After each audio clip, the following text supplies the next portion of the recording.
Tonight, breaking news, the smoke moving in, millions of Americans right now under dangerous air quality alerts. The temporary ground stop at Boston's Logan Airport. From the Great Lakes to the Northeast in New York City, the air quality alerts. Fast-moving wildfires in the U.S. and Canada creating a blanket of smoke in the skies over multiple states tonight. The ground stop for a time at Logan amid poor visibility. New York City and that new alert. Detroit warning people about the air quality there. Ginger Z is standing by for us. Also tonight, the alarming images just outside New York City. Passengers pounding on the doors of a train from the inside after fire breaks out under the train during rush hour. Passengers pleading with the conductor to open the door.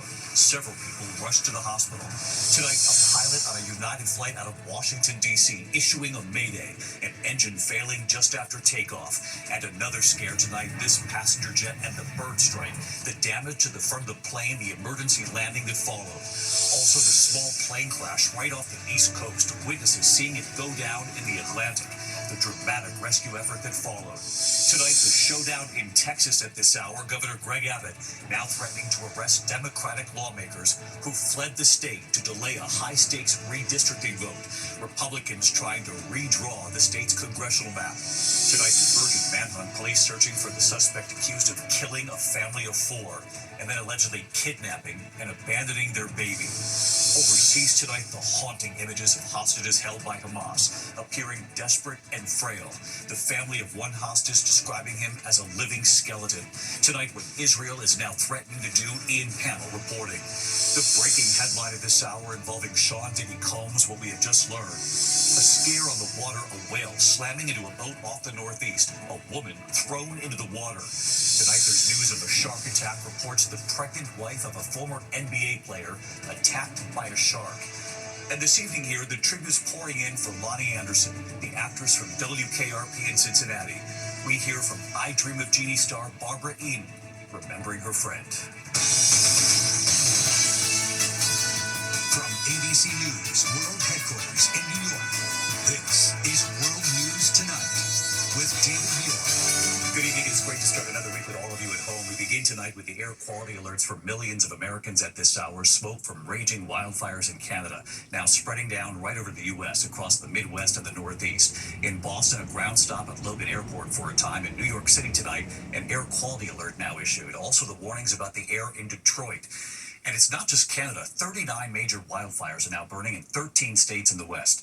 Tonight, there are real concerns over the air quality in all those highlighted areas, with the highest risk in the areas in red, from Las Vegas to Green Bay, Detroit to Buffalo, all in the red zone due to wildfire smoke. But this stretches all the way to New York City and Boston. More than 700 wildfires are burning in Canada, this one in British Columbia, closing down a major highway, forcing hundreds to evacuate. The skyline of Boston barely visible because of that haze, a ground stop at Logan Airport for a time. And in the west tonight, the Gifford fire burning more than 100 square miles north of Los Angeles, prompting evacuations, causing several injuries. Chief Meteorologist Ginger Z has the forecast, and she leads us off tonight. Tonight, air quality alerts for millions from the Great Lakes to the Northeast as wildfires in the U.S. and Canada rage. New England skies covered in thick, hazy smoke. WCVB's chief meteorologist, Cindy Fitzgibbon. This is what it looks like in Worcester. This is what it looks like in Boston. At Boston's Logan Airport, the FAA issuing a brief ground stop, blaming the smoke. Dozens of flights delayed. There are air quality alerts up from New York City and back through the Great Lakes. Meteorologist Mike Taylor from our Detroit affiliate WXYZ. This puts you in the unhealthy criteria. Simply put, that means that it's just bad air for everybody. The air quality rating in the Detroit area among the worst in the world today. The culprit? Smoke from more than 700 wildfires in Canada. Meanwhile, in California, hot, dry conditions fueling multiple major wildfires. The Gifford fire north of Santa Barbara, which nearly tripled in size Saturday, now burning more than 100 square miles, and still out of control. At least 3 people injured, one suffering serious burns. Yeah, extraordinary pictures from across the U.S. and Canada tonight. Let's get right to Ginger. And Ginger, as you said, from the Midwest to the Great Lakes to the Finger Lakes, all the way to New York City and Boston, the impact from this is vast. It is, and that's because Canada, David, has had more than 16 million acres burned. That's more than twice their average acreage to date. Now, behind me, the smoky skies are evident, and we have air quality in the unhealthy for sensitive groups category. Locally, all the way down to Delaware, up to Maine, the air quality alerts back to Green Bay, Grand Rapids, Michigan, even Northwest Indiana. How long does this stick around? Well, for the midweek is when we have to kind of hold out for Wednesday. By then, things are looking better, but we're going to see this push around some of that near surface smoke, which is tough for people with asthma, certainly for the young or elderly. And we've got another area we're watching today. Flash flood alerts from Atlanta back down to Apalachicola, Florida. 2-inch per hour rainfall rates through tomorrow are possible. And it is that time of year, climatologically, it's when we heat up in the Atlantic, and we sure have 3 areas that we're watching right now. No impacts to land, just some rip current threats for South and North Carolina. David. But we know you'll continue to track it for us. Ginger, we'll see you first thing in the morning on GMA. Thank you. In the meantime, to the harrowing commute on a train bound for New York City, a fire breaking out under a PATH train during rush hour. Passengers pounding on the doors from the inside, trying to get out of the train. Passengers on that train, as it was filling up with smoke, you can see the pictures here, pleading with the conductor to open the doors. Several people were rushed to the hospital, and here's Stephanie Ramos tonight. Panic and chaos as smoke filled this commuter PATH train headed for Manhattan at the start of the morning rush. A fire on board sending flames shooting out from under the train as commuters inside begged the conductor to open the door so they could escape. First responders swarming the station in Jersey City, New Jersey, where they treated 13 people for smoke inhalation, 9 of them taken to the hospital. The fire stranding commuters. There are no trains out of Hoboken right now, so we are trying to make it to a ferry. Service suspended for nearly 5 hours on PATH trains, which run nearly 200,000 trips in and out of New York City every day. David, at this point, there are no reports of any major injuries. The NTSB is investigating the cause of that fire. David. Stephanie Ramos with us here. Steph, thanks as always. Tonight, a pilot on a United flight out of Washington, D.C. issuing a mayday, an engine failing just after takeoff, and the emergency landing that followed. And the other scare tonight, a passenger jet and the bird strike. Passengers putting on oxygen masks, bracing for impact. After they landed, you could see the damage to the plane. Gio Benitez covers aviation. Tonight, we're learning about a mid-air emergency on board a United passenger jet from Washington, D.C. to Germany with 230 people on board. Shortly after takeoff from Dulles, the pilot reporting an engine failure, repeatedly declaring Mayday. Failure, engine failure, left engine, United 108, declaring emergency, Mayday, Mayday, Mayday. Yeah, 108, heavy, roger that, sir. The plane, flying at nearly 5,000 feet at the time, forced to head back to Dulles on July 25th. In a statement, United pointing to a mechanical issue, saying the plane landed safely. It comes as this Iberia jet lost nearly half of its nose, colliding with a large bird after takeoff in Madrid overnight. This video on X showing the jet being towed away, its engine damaged. Passenger Giancarlo Sandoval filming the terrifying scene, people wearing oxygen masks as the cabin fills with smoke. Passengers applauding as that plane landed back in Madrid. Iberia saying tonight they continued to Paris on a new flight. And David, back at Dulles, United says that flight to Germany was canceled and travelers got on other flights. The FAA is investigating. David. Gio, thank you. One more aviation note tonight. Witnesses watching as a small plane crashed right off the East Coast and into the Atlantic. It happened off the coast of North Carolina. Witnesses horrified, and then the dramatic rescue that followed. Here's Mola Lengi tonight. Tonight, the exact moment a plane crashes. Oh my God! Off the North Carolina coast, caught on video, striking the water and flipping over. The single-engine plane going down near Oak Island Saturday evening. Water rescue teams already in the area after responding to another call nearby, seen rushing to the crash site, approaching the submerged plane by boat, jet ski, and even surfboard. The pilot speaking to ABC affiliate WWAY. At a certain point, the engine just completely stopped, the propeller stopped, and at that point, I knew that I was going to have to land in the water. Officials say he was safely removed from the wreckage and treated on shore for non-life-threatening injuries. The plane later towed from the water. Well, officials say the pilot was the only person on board. Tonight, the FAA is investigating the incident, David. Olengi with a Smola, thanks. Now to the showdown in Texas at this hour. Governor Greg Abbott now threatening to arrest Democratic lawmakers who fled the state to delay a high-stakes redistricting vote. Republicans trying to redraw that state's congressional map that could give them 5 more seats in the House in Washington. And tonight, word coming in from New York and California's governors. Will they follow suit? Here's John Carl.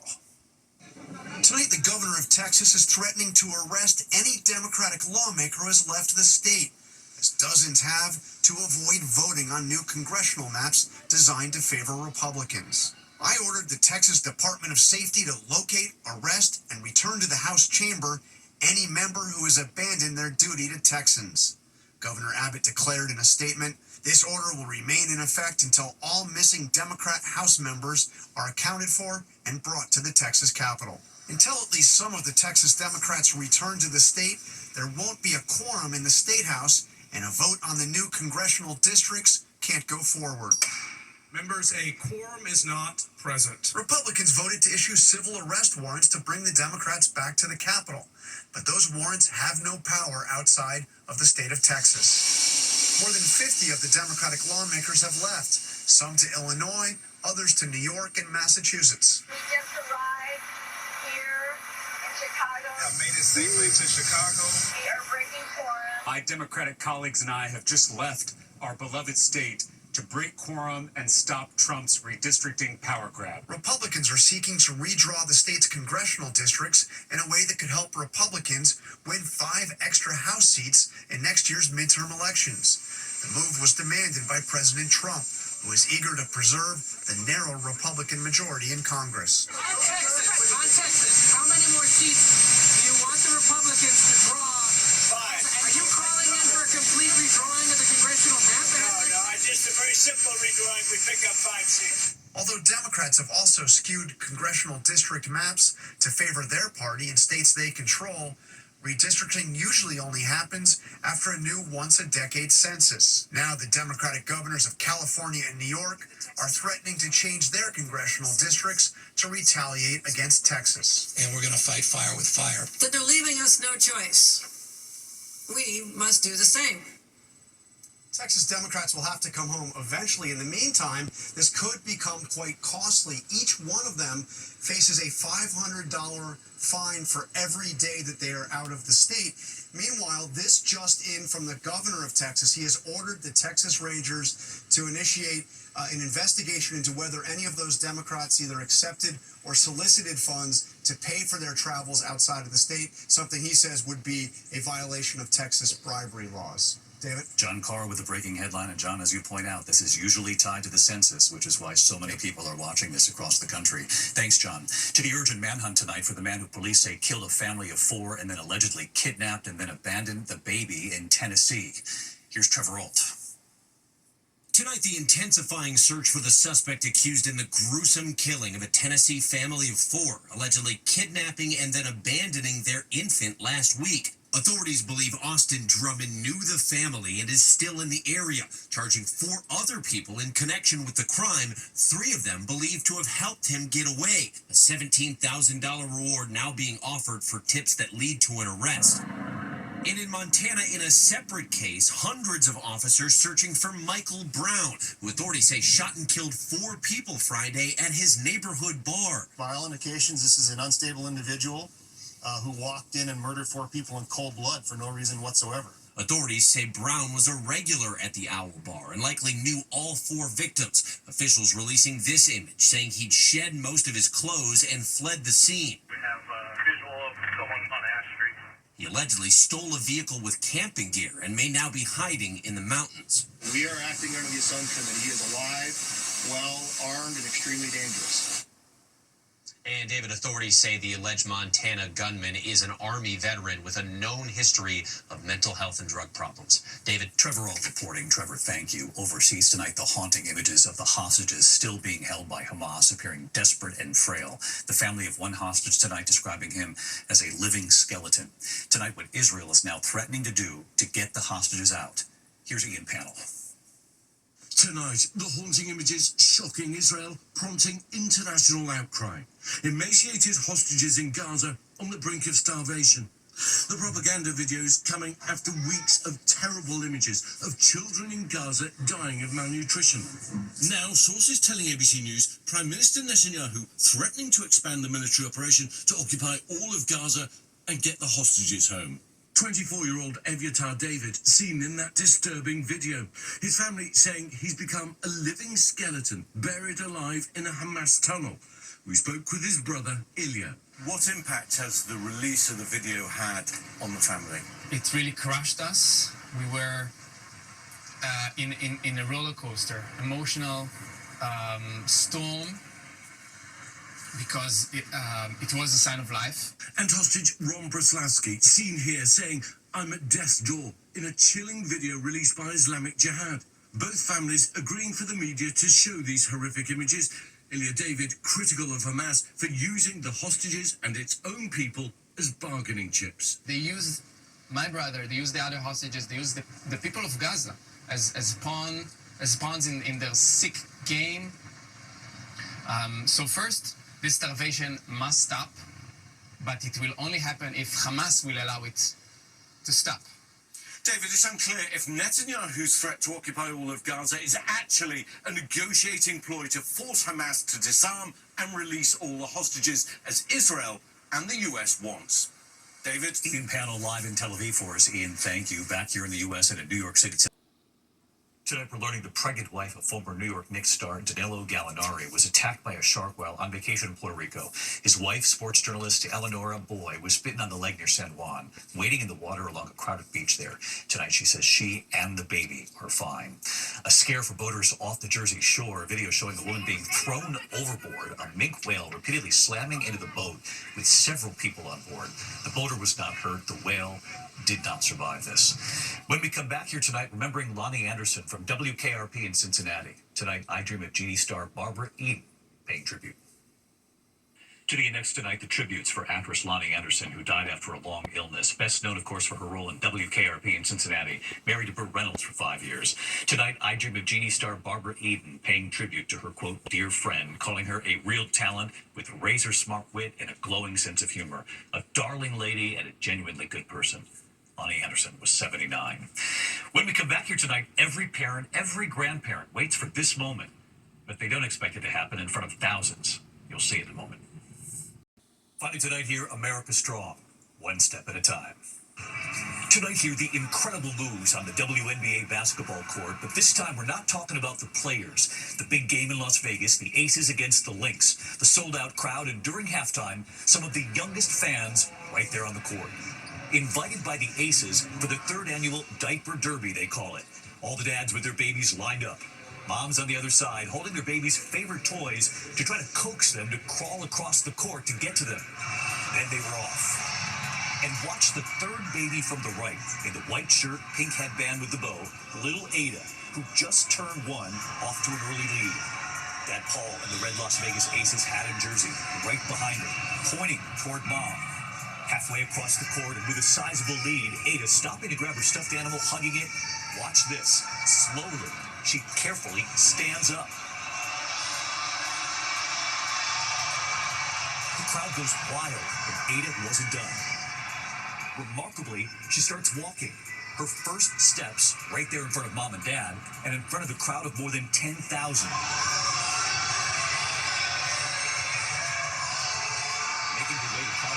With a big hug. Ada winning the crawl by walking.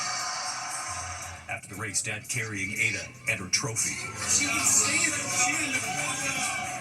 randomly decided to stand up in the middle of the Tonight, Dad Paul overjoyed, telling us she did one step at home. She's been practicing, but then she just kept going, and that was wild for us. We were not expecting her to take off like that.